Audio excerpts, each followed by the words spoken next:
to Christ the Center, your weekly conversation of Reformed theology. This is episode number 932. My name is Camden Bucey. I'm back in Libertyville, Illinois. I'm happy to be back with another excellent conversation lined up for you today. Today I speak with Jonathan Master, the president of Greenville Presbyterian Theological Seminary.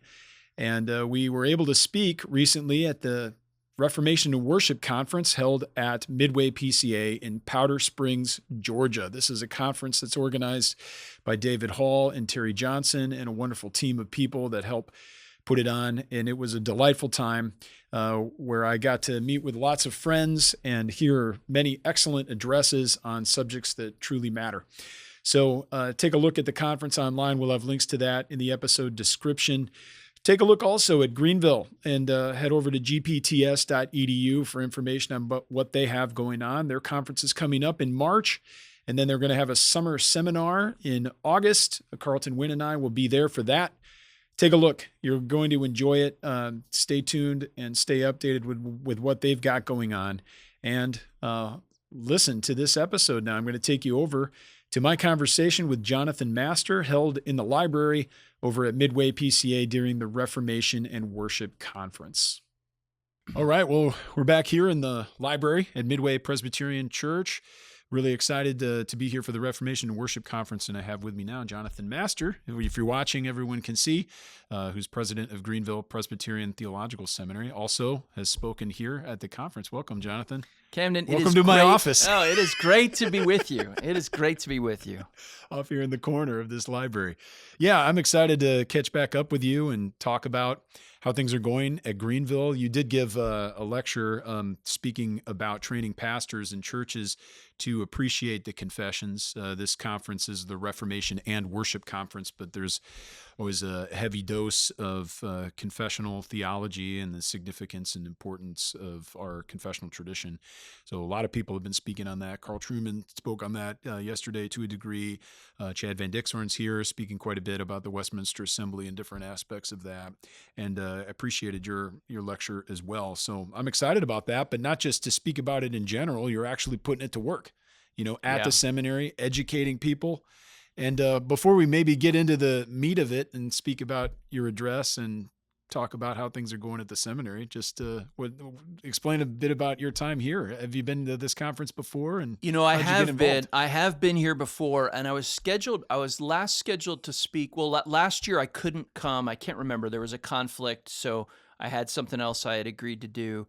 And then I was also scheduled to speak before in 2020, but COVID kind of canceled the conference for a few years. I don't remember how many years. So it's been a little while since I've been able to be here. Greenville Seminary always has a presence here.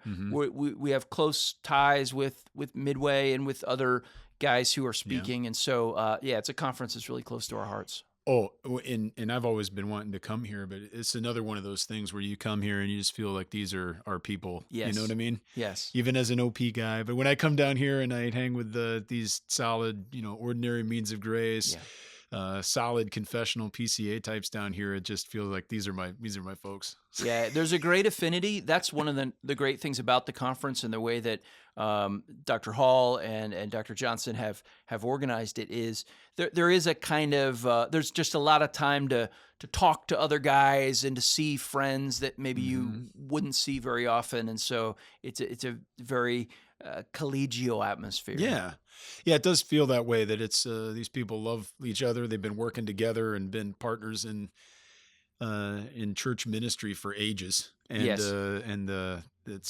very evident. So it's wonderful. What a great thing. So tell me how things are going at Greenville. We know you're taking over the world. Everything's great. The Lord has been very kind to us. We have had in the last 3 years in succession our largest classes, and this year was the same. But more than the size or the numbers, what's really encouraging to me is the kind of men who are being drawn to study at the seminary, who are being sent to us by the churches. These are men, as far as we can tell, and this is the fall, and so some of the guys I'm still getting to know, but these are guys who are really committed to Christ, who are working diligently, who are absolutely committed to pouring out their lives in service to the church as pastors. Mm-hmm. And so that's a great joy, just to see Mm-hmm. these men, to meet their families, and to see their very evident zeal for the cause of Christ. That's something that I see so apparent in the student body, but it's apparent in I think most of, well, at least everyone I come into contact with that's in the orbit of the seminary, whether staff member, faculty member, student, prospective students, even your board, your supporters. We come to a lot of these events. We see each other a lot at things, and I'm good friends with a lot of Greenville folks, and I love that. But there's some of the people that I always look forward to seeing, even when I'm coming to another event. But it's just evident, especially in the last several years, how the Lord has been blessing and how there is just a great enthusiasm, and I like that word even better, zeal. And it's real, it's authentic. It's not hype. But you've done a wonderful job leading this seminary. But there's a lot of wonderful people laboring and all pulling in the same direction at Greenville, from my perspective. And you're very open, forthright, and just honest and unapologetic about what you care about and what you stand for. And people get excited about that, and they want to be part of it. And so, that's what's behind it. So yes, it's fun to come to the conference and see a giant pile of crazy cool new t-shirts, but that excitement isn't about the t-shirts per se. It's like, we're part of this, Yeah. and we want to send guys here to get trained, and we want guys that come here to care about service in the church. And that's what you're doing. We train pastors is the message. And everything you do is right there. There's nothing that I've seen, and I'm sure you'd agree, that is in conflict with that. You just get rid of anything that's in competition to that, and that's what we focus on. That's what we do. Laser focus. Yes. That's something we talk about a lot, and I think it's something by God's grace that we're continuing to try to press forward on. We really just are here to do one thing. We take seriously the fact that the church has called us to do this. We work alongside and underneath the authority and oversight of the church, and we are given a very narrow brief. I think it's a very important mission that we've been given, but it's simple and clear and straightforward, which is training pastors. Yeah. And by God's grace, what we want to see are pastors who love the Lord, love the church, love these confessions of faith around which our denominations are united, and are committed to giving their lives for however long the Lord gives them to that one task. Yeah. And that's borne out not just in aspiration, but more than 90% of your graduates are still in pastoral ministry, 5 years or more after the fact? This is an incredible statistic, and I think maybe I've told you this story before. When we first started calculating these numbers, I didn't believe it. I actually had to be in the room the third time that we calculated it. But the statistics of MDiv graduates are really discouraging in general, not at Greenville, but just in general across the country. MDiv graduates within the first 5 years, only 18% persistent pastoral. Yeah, it's 18%. This is the most recent study that was done. So, by God's grace, throughout the whole history of our seminary, we don't do just 5-year, 10-year numbers. We look at the whole scope of our history, and through the whole history, we're at about a little over 92% persistence rate. So again, that's the grace of God. We have to thank the Lord for that. But it's incredibly encouraging because you think about making the investment into seminary education. It's a significant investment for students. They're there, for most of them, they're there 4 years at Greenville, 3 to 4 years other places. And that's a lot of time. But there are other people who support them in that. And to think about that kind of investment leading to an 18% persistence rate is kind of discouraging. But by God's grace, I think what we've seen is our graduates have continued on and have done the work that they were trained to do. Mm-hmm. Yes, absolutely. So there's an interest, there's a zeal for pastoral ministry, but it's also based on obviously intense study on the word and exegesis, but then understanding how our place within this rich tradition, a Reformed and Presbyterian tradition specifically. I'd like to ask you about that role and how this works out in seminary education in general, but even specifically at Greenville. But one thing you argue, and might be really shocking to some people who haven't thought about this, but that Christianity is irreducibly doctrinal. Some people might think, well, the doctrine's important, but if we boil it all down, is there something beneath that? Is there a way to abstract the core essence of Christianity in a way that it's pre-doctrinal or supra-doctrinal? What do you say to that? Well, there's just not.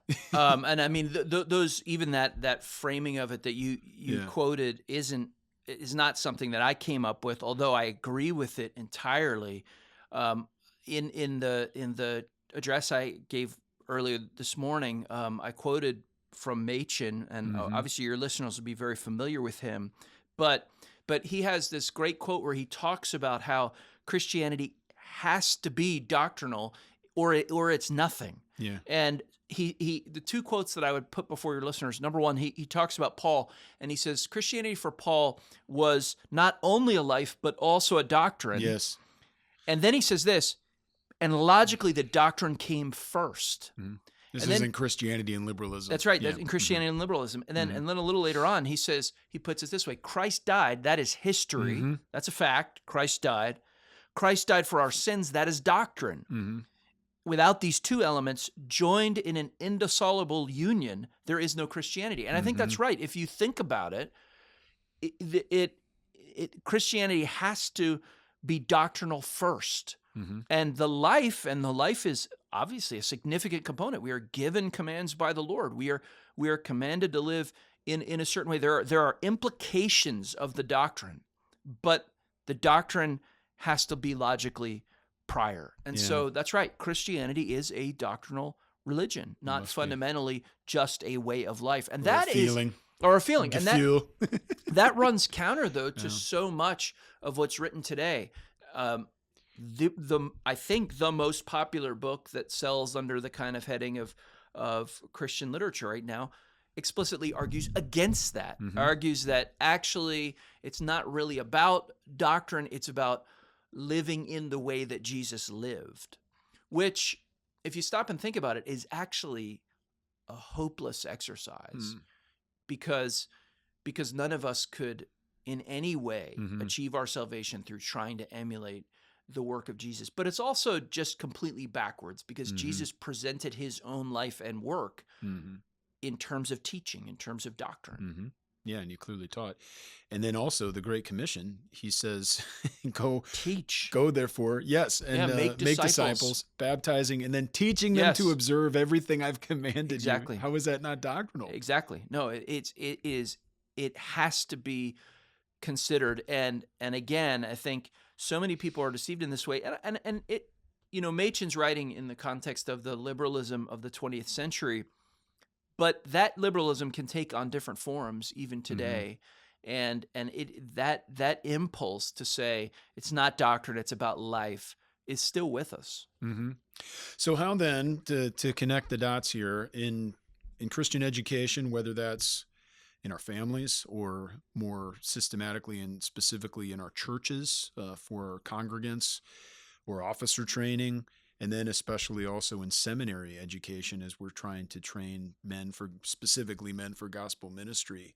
How do we build and found an education that is doctrine first or founded on the doctrine that is expressed in Scripture? What are some ways to do that, or thoughts you have?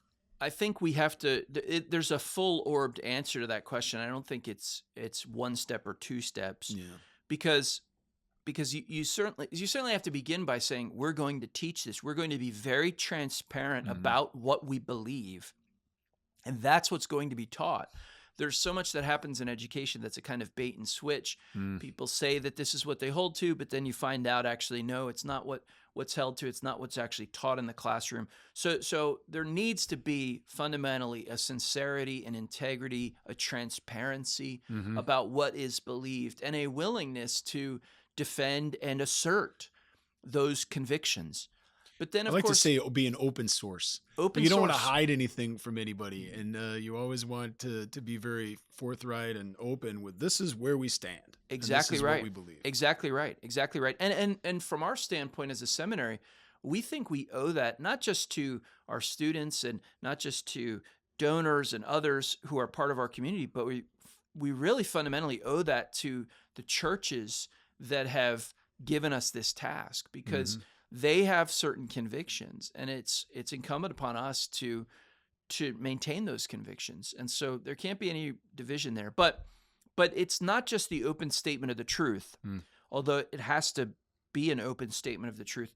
It also has to be something that the faculty themselves really believe and really practice in their own life. So it's not that we're saying that only doctrine is important, practice isn't. No, what we're saying is practice flows out of doctrine. It must, yeah. And so if you could introduce me to someone who supposedly had all the right doctrines without the corresponding measure of personal godliness, well, what I would say to you is they don't really understand and appreciate and fully embrace those doctrines.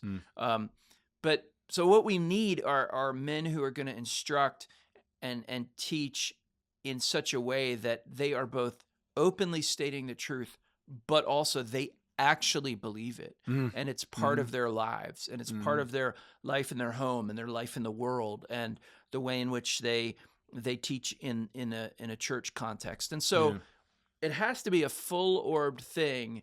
It can't just be one or the other, but it certainly has to begin with open statement of what we believe the Bible teaches.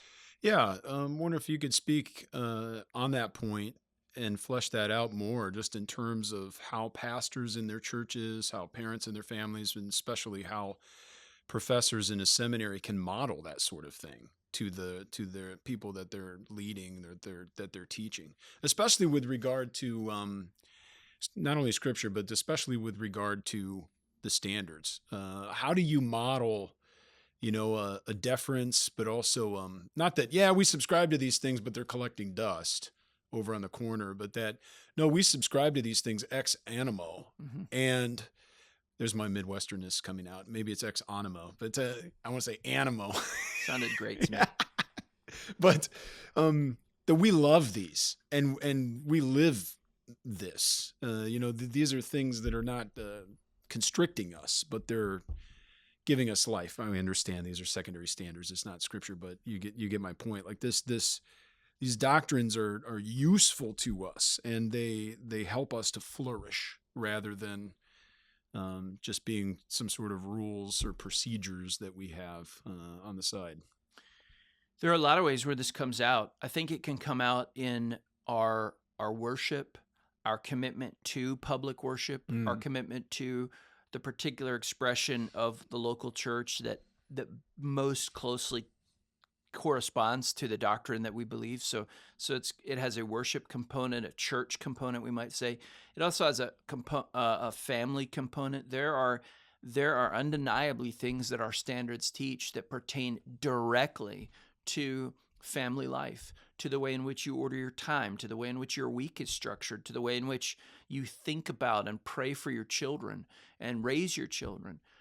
There are implications for how you understand your marriage and how it is that you would engage with your wife, and so almost every area of your life has something that's touched on it by the standards themselves in some way, or at least they give a backdrop to the way you're going to live your life.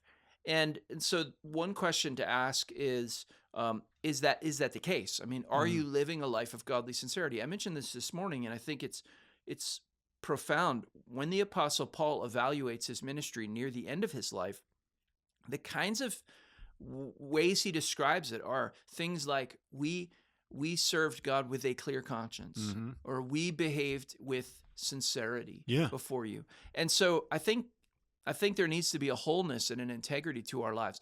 But then the other question you could ask is, do you actually teach these things and live by these things and teach others to live by these things, even outside of the classroom setting? So yes, look, there are all kinds of ways in which we know the standards seem to cut against the grain of how people today generally think.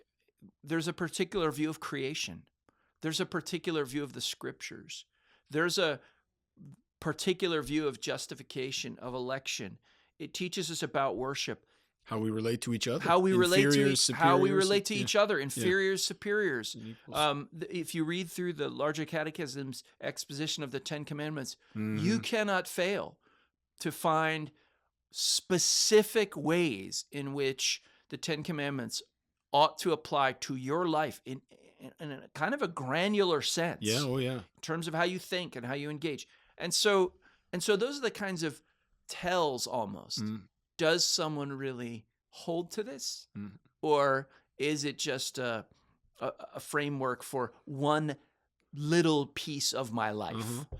Well, that's something you and I both know really well just from history, that this hasn't always been the case in American Presbyterianism. There hasn't always been integrity or sincerity with regard to confessional subscription, that there was a good stretch where a majority of the Presbyterian Church, at least in the North, but it became true in the South as well, were on the books subscribing to these things, but they would subscribe to them almost as if, well, yeah, these were good for the church a couple hundred years ago, but we need a new theory for the present, modern world. Or this was good to have here as an option, as a potential theory. Right. But there needs to be room for other theories. I'm thinking specifically also of the Auburn Affirmation and this idea of the atonement, that yes, we're all cool with the traditional understanding of the atonement, but we should have a tent wide enough to include people that maybe Jesus didn't die and was raised historically, and there was that idea. And Machen and others, especially that came on to form the OPC, were so insistent, to go back to your original quote, that no, these things matter. These things happened in history, and we need to take seriously our confessional statements. And if we are ministers of the gospel and we've taken vows to these things, then that matters. It means something. And it's not just, I vow not to teach contrary to this, but in my heart, I'm going to believe whatever I will. No. This we're taking vows that we believe these things without reservation, from the heart, that we believe and affirm that this is true, and that we are going to seek to teach and minister according to these things. We need to take that seriously. Do you find that to be, I'm not looking for specific examples unless you have any, but do you find that to be a challenge today? Certainly not maybe in the same way that we've had, 100 years ago, but there's still always challenges on the edges, I think, for confessional integrity. There is an anti-doctrinal strain that is in the air. Yeah. Not just in our churches, but in the world. And it affects our churches. So there is a sense in which you have people, even ministers of the gospel, who will sort of roll their eyes when any kind of confessional issue is raised, as if that's sort of passé. It's not the most important or central thing. And so that's certainly with us. Just to add to what you said a minute ago, it's particularly indefensible for us in our moment in time to not operate with integrity with respect to the confessions, because none of us are coerced in any fashion to affirm these things. Right. I mean, you might be able to point to a period in history in some place or other where it really was going to be detrimental for you and your family unless you sort of signed on the dotted line with your fingers crossed to some confession of faith. But that is not the age in which we live. There is not a minister in the United States who was coerced into that by the government, or who was forced to make these vows. No, these are vows that were taken with total freedom. Yeah. And so then to turn around and somehow look at the confessional standards as a kind of straitjacket, or something to be avoided or talked around, or again, roll your eyes, is really, it really is hard to defend.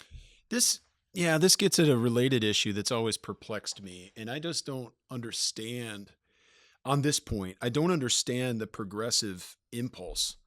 And here's what I mean. They're throughout American Presbyterian history, and it's not just Presbyterian, but just Christianity in America. There's always this notion from within, there are at times a progressive element, and they want to change the church into something it is not. And it's just never, given the fact that we have the freedom to take these vows or not, I just have never really understood the impulse to take these vows and then either change your mind and not agree with them anymore, or to take them, violating the ninth commandment to begin with. You don't mean it in the first place, but then to actively seek to change the church, or to do practices that are in contradiction or contrary to the standards, or secondary standards or tertiary standards. You got things, in your book of church order that are not allowed. And it just never makes sense to me why we would start doing things, why someone would start doing things that are forbidden, thinking that if we push the envelope here, then eventually this church is going to come alongside us and change, rather than just saying and having integrity and saying, no, we're going to leave because we don't agree with these practices and we're going to start our own thing, or join with another group that believes these sorts of things. I don't know. Yeah, well, it's always been that way. I mean, it for some reason that seems to be the playbook. But I can't remember whether it's this way in the OPC, but in the PCA, when we take our vows, part of the whole that whole process is that we also say, if at any time my views change on these things, then it's my duty to immediately put that in writing and give it to my session, give it to the presbytery, and then they can evaluate whether this has moved outside the bounds of the vows I've taken or not. And so it's not as if anyone is saying you can never change your mind. Of course. Because we're humans, we're sinful, we have limited scopes of ability to understand things. And so people will change it. But the point is, there's a mechanism for that. Mm-hmm. So at no point are you coerced into remaining under a system that you no longer agree with. Yes, exactly. I mean, and I think it's sad, but there's more integrity to say, let's say you are persuaded, and this has happened. It happened recently that a Reformed and Presbyterian minister becomes convinced of Roman Catholicism and becomes Roman Catholic. But there's still more integrity in admitting that and leaving than staying and trying to change the church to, participate in Romish practices. Another one that's I'm not trying to be antagonistic, but I mean, this is something we should talk about a little bit more forthrightly sometimes, just the pushing of the boundaries of women's ordination. That's an example of something that clearly the PCA and the OPC, of course, we don't agree with, but people that would prefer that are nevertheless pushing those boundaries from within, even though they don't agree with the rules that they've agreed to abide by. That's an example that's just always perplexed me. Well, it's perplexing, particularly because, as you mentioned earlier, there are other denominations that would share a lot of our convictions, but not that one. Mm-hmm. And so it would seem to be a congenial landing place if you were a minister and those were your convictions. Yes, I agree. You mentioned something. I'm going to maybe broaden the lens of our conversation for a second, if you don't mind, if you're willing to go with me. You mentioned about the anti-doctrinal thread or stream that's in the air. I'm wondering what your vantage point is as a seminary president. You see a lot of young men coming to you as new students. You're on the road at conferences and seeing prospective students, and I know my friends, your friends, the guys that are out here doing admissions and marketing and everything, they see a lot of stuff on the ground too. We're living in a difficult time. Times have always been difficult, but I'm thinking as we record, it's a month or so after the assassination of Charlie Kirk, and he had put his finger on. He was pretty extraordinary. I wasn't very familiar with him, but he was an extraordinary person, and it's just interesting to see the follow up and the reaction to his death and the reflection upon his apologetic and his political work, his evangelism, all that sort of thing. I'm wondering if you notice anything, or if you've recognized, any of these currents that he had put his finger on and that he was involved in. Are you noticing a change in the young men, or a reawakening to doctrinal things, or even things that matter, kind of like a reaction to the postmodernism and all the relativism we used to have, that people are searching for truth and answers, and solid ones that are firm and convicted?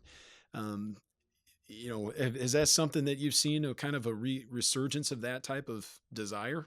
I don't know if I could give you a baseline and say Yeah. something has changed and this was a point at which it changed. I don't know that. I will say that generally speaking, the guys that we talk to, now that's a self-selected group, of course. Yeah, this isn't a scientific that's right. survey. So that's right. So it's not a scientific survey. So the guys that we talk to are generally very responsive and appreciative of the fact that we are transparent about our convictions, and that our convictions are convictions that have been held by Bible-believing Presbyterians for hundreds of years. And there's not a whole lot of novelty. There's not a whole lot of difference. There are just some through lines that are traceable. So I will say that kind of continuity, that kind of stability, that kind of appreciation for that which has gone before and the ones who have gone before us has really resonated with the guys that we've talked to. But again, the reason why it's a little bit hard for me to answer is those guys kind of know that when they start the conversation with us. And so by the time they get to us, they're intrigued by those very things. And so it's not a representative sample, but it's definitely noticeable that those things are not a turnoff. Those actually have great appeal. Yeah, I'm encouraged by it. I don't know so much either, but given what we do, people, find Reformed Forum or are interested in our materials. Usually they're down a path already. I mean, I would like to be doing more work and producing more resources that are a little bit this is going to sound so stupid, but from a business perspective, the phrase would be top of the funnel. So that, talking about a marketing or a sales mentality, the broad out there, casting the net widely to whosoever out there, saying, hey, this is what we do. And you gather those people and you start to train them up and start, funneling them down to more specifics. So we don't do a whole lot of top of the funnel stuff, which I'd like to change. We have a little big gospel track now, but that's beside the point. So whatever I would notice would be anecdotal as well. But I'd like to think that the culture is changing, and I find I'm encouraged by that people are just getting tired of what was probably more common when we were in high school and college, from our generation, just thinking about, truth is relative, and you got to find out what's good for you, and you have your faith, I have my faith, and then nothing's objective. Everything is subjective, and whether it's postmodern or postmodern, or as Dr. Truman likes to talk about, the rise and triumph of the modern self, that everyone determines their own reality and their own world, and things are the way that I think they are. There seems to be a reaction to that no, this is nonsense. There are things that are objectively true. There are things out there that I don't want mealy mouth messages. I want someone to stand up and say what they believe unapologetically and hold to that. And whether I agree with it or not, we can actually know where we all stand, rather than, this wishy-washy gray area that we've been living in the last 20 years, I think. There's something tremendously freeing about stating your convictions with clarity. It's freeing for you because you're being honest. It's freeing, I think, for even people who are getting to know you, because they know where you stand, and you're not, they know you're not spinning them. You're not trying to cater to what you think they want to hear. I mean, on the seminary end, I'll tell you, there are guys that I can think of that we've talked to along the way, and at some point we've said to them, it sounds like really this isn't for you. Mm-hmm. I mean, this is Right. for a variety of reasons. Sometimes there are disqualifying things, but sometimes there are just areas where they're so committed to that kind of wishy-washiness that you're talking about Yeah. that this isn't worth pursuing. No. And so yeah, I think you're right. I think there's just tremendous there are opportunities, and there's really just tremendous freedom in being open about your convictions, particularly if those convictions are supported by the scriptures. Absolutely. Let's see here. You got any other things? Well, I'll I trim will this. just say one. I'll maybe add to one thing that I just said, because it comes full circle to what you were talking about at the beginning. This is one of the great benefits of creeds and confession. Yes. Because if you have a confessional standard that is robust, that is specific, that really covers the whole range of theological topics, then there's a sense in which, among other things, so it's helpful for inside the church and for keeping false teaching apart from the church, but actually it's also really helpful for engaging with the world, because there are no hidden messages here. You are openly stating what you believe with as much clarity as you can, and boy, that's a good thing. So if people are going to reject what you're teaching, they know what you're teaching, and there's not any kind of bait and switch if you're really committed to confessionalism. Yes, everyone has a creed and a confession, whether or not they want to write it down for you. Well, that's right. That's right. And it's much better to be open and explicit about it. Yes. Yeah, that's right. That's right. I was talking to a mutual acquaintance of ours. Was it last night or the night before? And this brother was telling a story about somebody who had been a member of a church, and then circumstances changes. The pastor, either left or passed away, but whatever. They were reflecting on this pastor's ministry, and then that got them thinking and looking more into the specifics of what that church believed. And this member came to find out that this church believed all sorts of things that they didn't agree with. Yes. Which leads you to question, how is it possible that somebody becomes a member of a church and doesn't understand like basic things like this church is not for gay marriage and stuff like that. Right. And that just comes back to maybe where we started in terms of the education. Are we hiding the specifics from people, or are we not only living these things, but certainly in new members classes, but in our teaching, in our sermons, are we proclaiming the full counsel of God, but also are we doing that using our standards to be very clear what we actually believe? Yeah. Right. And it's such a great blessing if you can, if indeed you are persuaded, as I am, that these standards faithfully represent biblical truth. What a great blessing it is to be able to simply open that up to people, and to be clear with them about these things that we know are so significant that the Bible teaches. What's on tap for Greenville or for you in the next couple of months? I know we've got the conference here in March. That's a ways away, but it sneaks up on you. Yeah. At the seminary, that's a big one. You sure got plenty of other things going on. What are you most excited about? Well, personally, I am doing a fair amount of traveling, so I'm always excited to visit churches and have opportunities to open God's Word. At the seminary, you're right, the big public event, we have a lot of internal events happening. And there's a school year going on. And there's a school year going on. We're actually having classes right now. But yeah, the next big public event is our March Confessional Conference.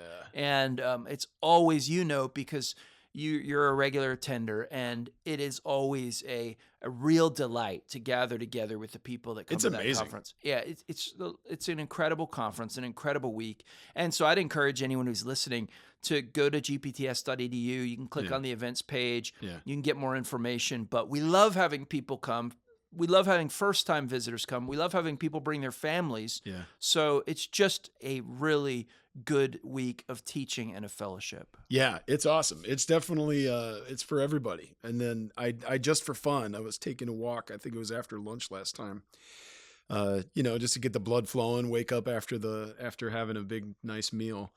And it's so family friendly. I think I counted 18 15 passenger vans in the parking lot. Yeah, that's right. That's how friendly right. it is. And then it's fun to see, there's a whole it's almost a daycare.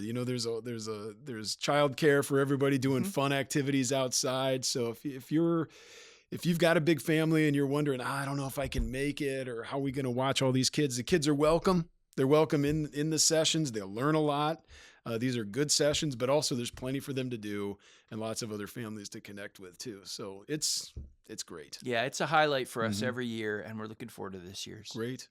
Well, Jonathan, it's a pleasure to speak with you again. Thanks for taking the time to get on the microphones. Camden, anytime. I love Reformed Forum. Love what you're doing. I mean this sincerely, not only that I'm willing to come on anytime, but what you are doing is just really remarkable. So very grateful. Thank you very much. Likewise, it's an honor to work with you and to pull in the same direction, as I like to say, and it's by God's grace. So we're very thankful to be here. I'm very thankful to be here, and have to pinch myself sometimes. I get to travel to places like this and talk to people I love about things I love and we all love. And it's like, really? This is what I get to do today? It's a great amazing. joy. Praise God. Well, thanks, brother. Yep, thanks. Thank you so much for watching this episode. I hope you enjoyed that conversation from the Reformation and Worship Conference, which was hosted at Midway PCA in Powder Springs, Georgia. We really enjoyed being there, and I enjoyed the conversations I had while I was there. Just as a reminder, go on to reformedforum.org. There you'll find information about all of our news, updates, programs, books, events, everything that we have going on. We'd love to stay in touch with you. You can subscribe to our email newsletter. You can also send us a note at mail@reformedforum.org. But I do want to thank everybody for watching and for listening. We hope you join us again next time on Christ the Center.